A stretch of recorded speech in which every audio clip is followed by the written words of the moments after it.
Hello mga manay, try naman natin gumawa ngayon ng buko salad na simple lang yung mga sangkap na kailangan natin. Kaya naman tara na at atin ang umpisahan. So habang nagluluto naman ako ng aming pang-ulam mamaya para sa aming Noche Buena, syempre hindi mawawala ang panghimagas, gagawa tayo ng buko salad. So ito ay 5 pirasong coconut meat.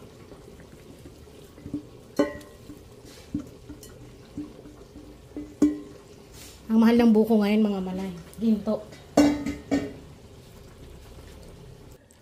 Then meron tayo ditong kaong, nata de coco at yung ating fruit cocktail. Konti lang tong ginawa ko mga manay kasi konti lang naman kami dito sa bahay. Then yung sago. Kasi ayoko na umabot to ng ilang araw dito sa amin. Sabi ko gagawa na lang ako na yung sakto lang na mauubos kagad para hindi naman po nasasayang. Tapos ang hirap minsan 'di ba, yung pag kumakain ka na nakalimutan mong meron ka palang buko salad sa ref. Maalala mo na lang tigas na. Yung buko salad mo naging ice candy na.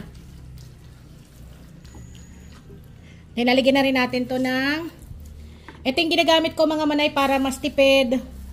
Kesa alam naman natin nagmahal na lahat, condensed, all-purpose cream. So eto, pwede kayong gumamit ng creamisada. 2-in-1 na to. Andyan na yung pampatamis, pampakrimi natin.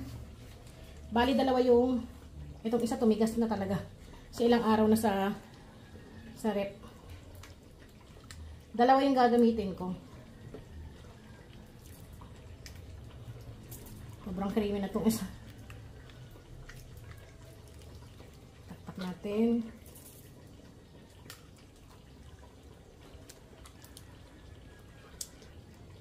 Ayan. Mas mainam na i-chilled nyo overnight yung inyong gagamitin na creamer para mas maganda kalabasan ng salad nyo. Ganun lang kadali. Meron na tayong buko salad. Lalagay na lang natin to sa chiller para magdamag or mga ilang oras lumamig. Then, pwede nang iserve. So, meron na tayong buko salad. At eto na, ready na yung ating buko salad. Dahil malamig na, syempre kapag meron tayong masarap na ulam, kailangan samahan din natin ng masarap na pang dessert.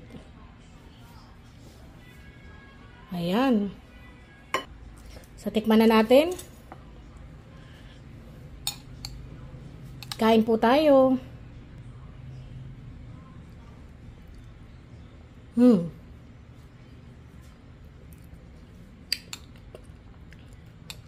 Masarap talaga pag maraming sago.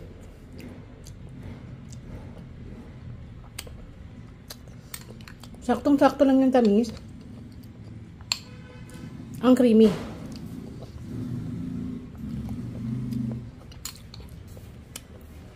So, ayan mga manay, try nyo na po itong ating buko salad na madali lang sundan kasi simple lang yung mga sangkap na nilagay natin. So, muli ako po ang inyong madiscarding nanay. Magkita po ulit tayo sa susunod sa 2024 na mga manay. Paalam!